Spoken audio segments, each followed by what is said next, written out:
things out. Good on gym owners that are kicking out jerks like this. And yeah, I guess if anything, this should just be a little reminder. Let's look out for one another a little more. And then, if over the next, let's say 11 days, you happen to see rich and powerful men like just digging holes, very probably big enough for them to try to hide into, I think I might know why. Because as you might have seen, a judge actually just ordered the name of over 150 of Jeffrey Epstein's associates to be unsealed on January 1st. Right, so the ball in Times Square is not the only thing dropping. Though notably, while this is big news, you have places like ABC News kind of trying to temper expectations, noting this is not going to be just like a monster list, saying that some of these names may have just been included in depositions or emails, because the names in this are coming from documents tied to a lawsuit against Ghislaine Maxwell, which notably was settled back in 2017. With the Associated Press adding that the names will likely include victims, litigation witnesses, Epstein's employees, and yes, some people with at least a passing connection to the scandal. The judge also saying some names should remain under lock to protect the identity of those who were minors at the time they were abused, and also noting that some of the people on this list have already given interviews or been tied publicly to this in other ways, which was actually part of the decision to publish it. Right, so you have the likes of BBC News saying Sweaty Betty, Prince Andrew expected to be on the list. So ultimately, until it actually comes out, it's unclear how many major revelations there would be. Right now, all we really know is that anyone who objects to having their name published has around 2 weeks to appeal. And until then, it remains to be seen if this is going to be a bombshell or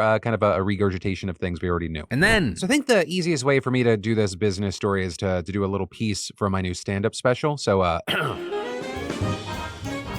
now, is it me or do bitches be shopping? Also, by bitches, I mean everyone, and specifically for this story, I'm going to say young people. Because this year, when it comes to the youths, it appears that Santa has fired his elves. Maybe they were trying to unionize. Which very problematic, Santa. But instead, young people are ordering presents from TikTok and Instagram this year, with a whole slew of recent reports finding that social media apps are actually dominating shopping this year. In fact, a Gallup Shopify poll found that roughly half of people between the ages of 18 and 29 are at least doing some holiday shopping via apps like TikTok and Instagram. And unsurprisingly, you have reports out there saying 85% of Gen Z say social media impacts their purchasing choices. And then I'd go even further and say for the other 15%, they probably just don't realize it. With tons of reports noting how algorithms are impacting gift buying. And you had one PR specialist telling Forbes that social media is subtly yet powerfully crafting your Christmas wish list, saying these digital spaces are curating a personalized holiday shopping experience one post and one click at a time. And as far as what people are buying, there's this really interesting recent report from the Morning Consult that just looked at the massive popularity of influencer brands. And they found that 30%, almost 1/3 of US adults have bought a product from an influencer-founded brand. And then that jumps up to 47 and 53% for millennials and Gen Z. With Selena Gomez's Rare Beauty getting the top spot, MrBeast burger coming in at second. So in that, it noted that Kim Kardashian's Skims brand actually has the highest awareness. And really, none of those three should be surprising, like they're the biggest people online. MrBeast, among a million other things, most subscribed individual on YouTube. Selena Gomez is the third most followed person on Instagram. And notably, these influencer brands aren't kind of one and done, with 80% saying they were satisfied with their products and they'd be open to buying them again. And nearly half saying that the shopping experiences they had were actually better than traditional brands. With all that said, that is a general poll, and so I want to ask you specifically, what has your personal experience been with influencer brands? And think of it as anything that like extends past something that would be deemed merch. So there's like a gray line between like merch company and like an actual clothing brand. But yeah, I'd love to hear about your experiences, and also like, do you relate to the polls that we're seeing here or no? Does that seem like a different planet to you? And then this news out of St. Louis is kind of wild, right? So at like 30 minutes past midnight this week, 2 cops somehow crashed into the front of Bar PM, which is this gay bar in St. Louis. According to the incident report, the 2 cops drove too close to a parked car, with the men overcorrecting, losing control of the vehicle, and crashing into the bar. This is one nearby resident told Fox 2 that the officer behind the wheel said he actually tried to avoid a dog that was in the road. But either way, the bar's married co-owners who live on the floor above, James Pence and Chad Morris, they said they heard a loud boom and they went downstairs to see what happened. And as far as what actually happened next, that's been heavily disputed. According to the police's version of events, Morris emerged from the building, he shouted profanities at the cops, with the men claiming that when one of the officers tried to calm down the situation, Morris shoved them. He then attempted to flee the scene after he was told he was being placed under arrest, pushing a trash can at another officer, with him ultimately being arrested for assaulting an officer and resisting arrest. But the couple's story is very different, with their attorney claiming that he has video that shows Pence arriving at the scene first and identifying himself as the bar's owner. When the officer who just crashed into his building asked to see Pence's ID, Pence responds loudly, "Why should I show my ID? I didn't do anything wrong." With Pence's lawyer then claiming, the officer says, "You don't get to yell at me. You're under arrest for disturbing the peace." Then other people who were nearby repeatedly asking the officer why he was getting arrested. He said, "Nobody gets to yell at me," which is not the standard for an arrest. So reportedly, the cop puts Pence in handcuffs, at which time his husband Morris comes down and confronts them, with Pence saying, "My husband did put his hand on a cop out of defense, but they had already put me in handcuffs because I wanted to know what was going on. I was told I had to ID or shut up." Now, also with this, you initially had Pence telling KSDK TV that he heard a cop make a homophobic remark, but there he also later said he couldn't be certain if it was an officer and maybe not another bystander. But regardless, the lawyer claims that Morris tried to leave the scene down an alley when officers grabbed him and physically beat him off camera. And there you had KTVI reporting that Morris was seen with an apparent black eye after he was released from jail. And as far as the charges, his felony assault charge has now been reduced to a misdemeanor, and Pence was actually never formally arrested. So for now, with these conflicting accounts, we're gonna have to wait to see how things shake out in court. And then, for any of you focused on getting your business off the ground, creating a place to share your homemade goods, or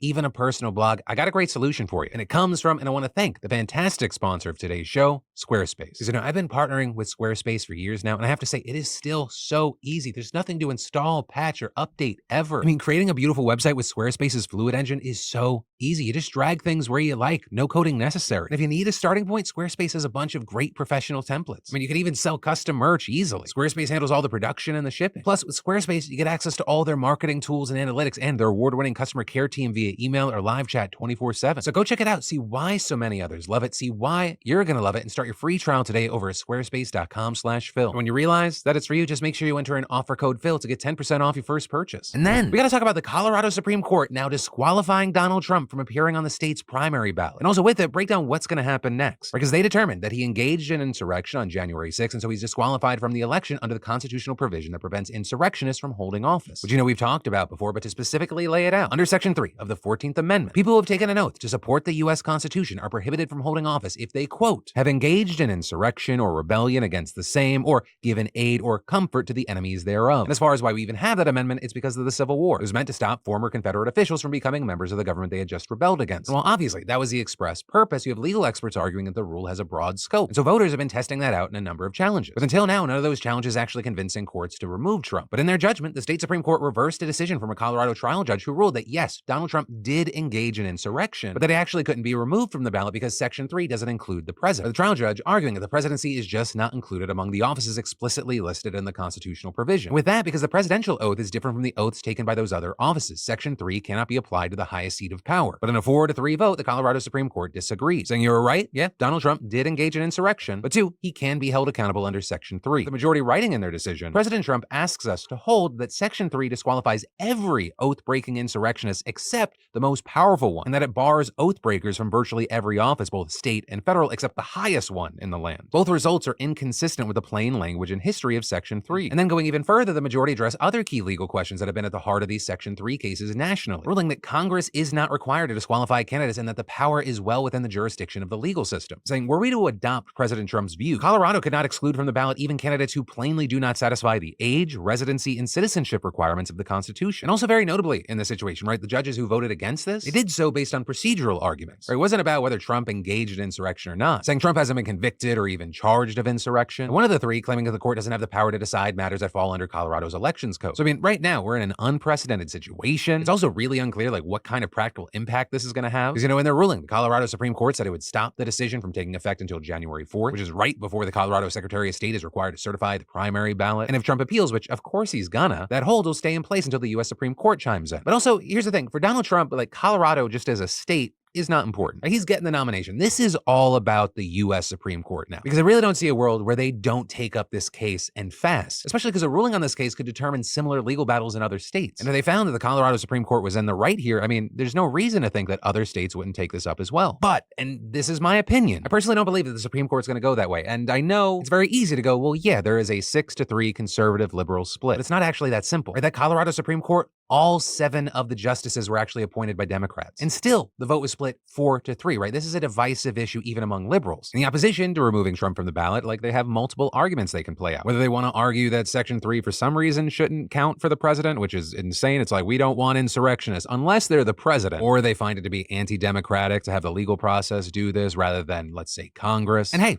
I could be wrong, but we're not going to know if that's the case at least for a few months. So in the meantime, of course, I'd love to know your thoughts on what Colorado Supreme Court did here and also just your opinions in general. And then I want you to imagine a situation where you're supposed to have something that's going to help you with your pain surgically implanted into your body. And then all of a sudden this super fun thing happens. You find out it actually does nothing. It's just a little piece of plastic. Because this is Laura Tyler Perryman. She's the co-founder and former CEO of StimWave Technologies. And the SEC just slapped her with a $41 million fraud charge, with their complaint saying she misrepresented the device made by Stimwave to investors, saying that it was able to treat chronic nerve pain by using electrical signals, or the so-called peripheral nerve stimulation device. It's made up of a transmitter, an electrode array, and a receiver. And according to Perriman, the transmitter was worn outside the body in a pouch and it sent a wireless signal into the body, where notably the receiver and the electrode were implanted, and so it would receive the signal and it would convert it into electrical currents that stimulated target nerves. But according to the SEC, the device is, quote, in reality, fake and nothing more than a piece of plastic. And understand, like, this wasn't just a concept. This device